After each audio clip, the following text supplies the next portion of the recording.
Hello, how are you doing? I hope you're doing amazing. I want to share with you that you are a genius, you are important, you are special, and you are loved. Today's topic is how to be authentic. How to be authentic? Well, let me ask you a question. Where are you in your life? How much have you dived into yourself? I'm talking about your brain. How conscious are you? Are you not conscious? You're alive, so to a degree you're conscious. Are you conscious of the fact that you can be conscious? For many, if you're mostly for underage people, we're probably not conscious of the fact that we can be conscious. What does consciousness mean? Well, let's imagine a dark forest. And you're walking through this dark forest. It's a massive forest. All you see around you are trees, and you really can't see that far. And there's not too much light coming through because these are massive tall trees that are blocking the light of, the little bit of light the stars and the moon give. So you're walking. This is your mind. Imagine this dark forest as your mind. And currently you're walking through this with your flashlight off. That is you being in stage one of consciousness, if we'd like to paint it that way. You're simply walking. And once you have the flashlight, now you know that you can be conscious. This happened to me. I call it my first awakening. My first awakening happened about whenever I was 19, when I became conscious of the fact that I can be conscious. So let's start again. I'm walking through the forest. It's just me, no flashlight. That was previous. That was before my first awakening.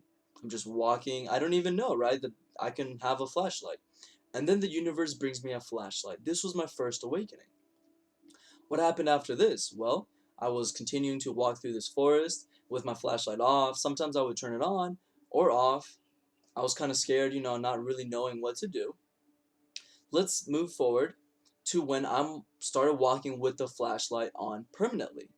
So remember, this dark forest is your mind. Your mind is very vast. It's infinite in every direction, as is this forest. To be conscious is to turn on the flashlight and point the light in a direction. How does this reflect to our internal world? Well, my mind is constantly receiving information from external world, and by default it's always receiving signals about my internal state of being, and it's giving me thoughts. So that is the vastness of our mind. Now, that is to say that if I'm not sending signals, whether it be in form of word, imagination, third eye, living through the heart, then I am simply audibly hearing what my external world is presenting me, with coupled with what my internal world is showing. So what does this mean? Well, I'm not sending any signals, so I'm just walking through this big forest, and that's it. As soon as you turn on the flashlight, you decide where you want to go. Isn't that so? Once you turn on the flashlight, you can direct your attention, and if you want to go get a coffee, you're going to say, I want to go get a coffee. In this forest, there's probably not a coffee shop, but you can probably find yourself out into a better place where there's no trees and you can lay down and you can put up a tent if so. So, how to be authentic is very much connected with how conscious you are. The reason being is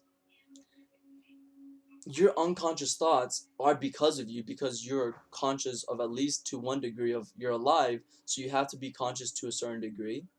But the thing is, that comes from your paradigm. That comes from your past. Everything external coupled with your internal state create your thoughts. But chances are, like, your current situation where you're standing right now isn't where you want to go. Your dreams, your desires, your wishes, that's more of your conscious than your constant stream of thoughts. So the moment that we start becoming conscious, now we start to begin to realize that my emotions and my thoughts have an outcome in my future. I'll tell you one thing. I wouldn't have bumped my head so hard along my journey had I been consciously thinking. What am I trying to share with this? Well, I'll tell you that at one point in my life, I didn't have where to sleep. My family, due to my inadequate actions, my ability, my lack of proper actions, took me and they said you can't be here.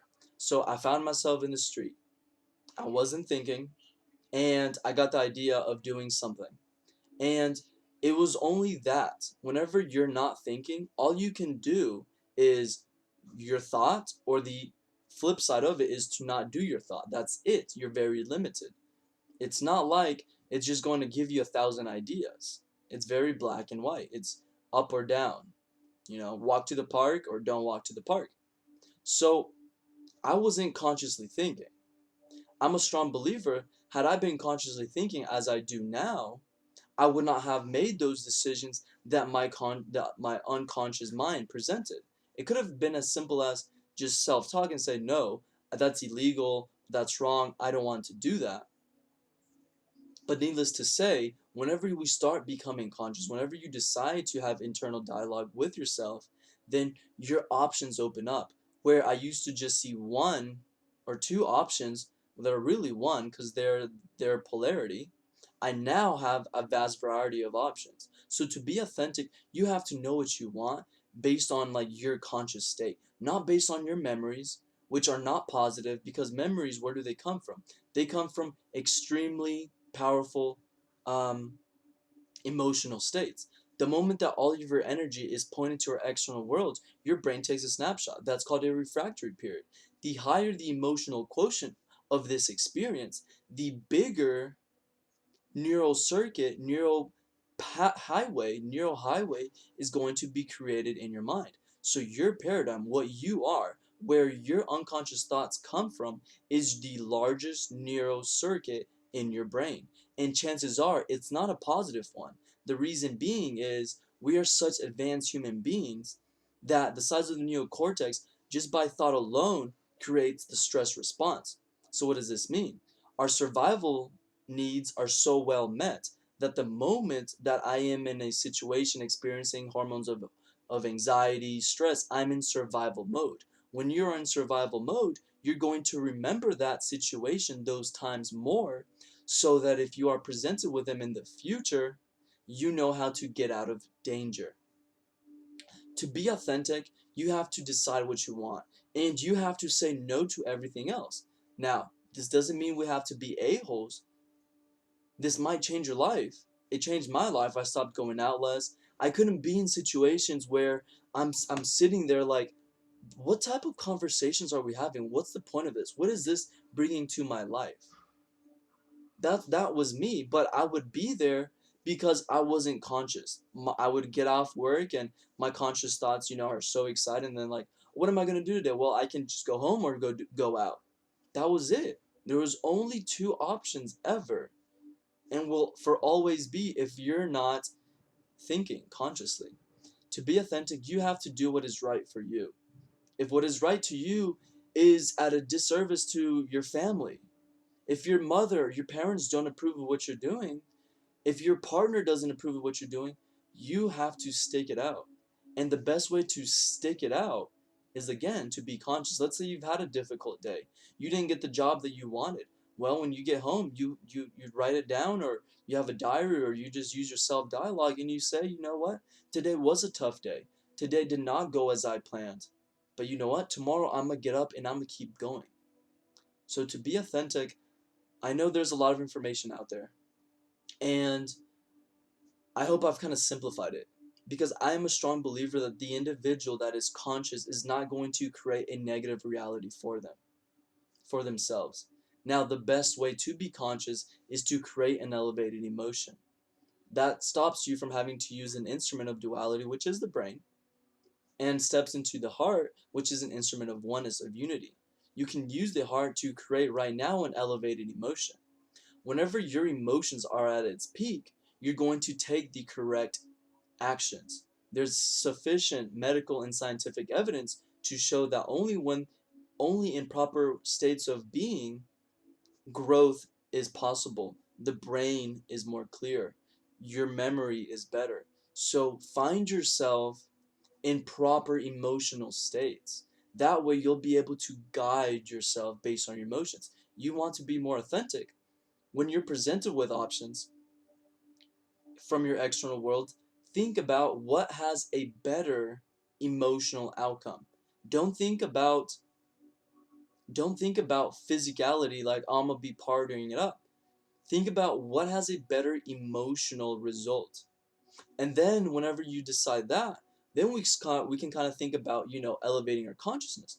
Well, I mean, sexual things bring us pleasure, and there's other pleasures of peace. So you start to really like dive into yourself and see what you consider to be pleasure, what you consider to be happy. Do you consider happiness to be out at the club, with this music? Like, what do you consider? That's not bad. Sometimes I do that myself. But what do you consider to be happiness? What do you consider to be pleasant? And the best way to obtain authenticity is to be conscious.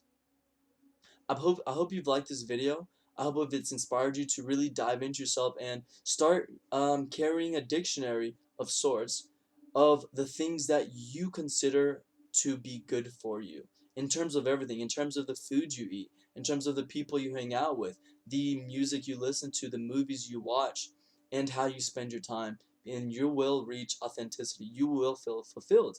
Sometimes I find myself happier whenever I'm just, at home meditating, creating videos, having a quiet night, literally like with tea and myself. And I mean, that's my authenticity.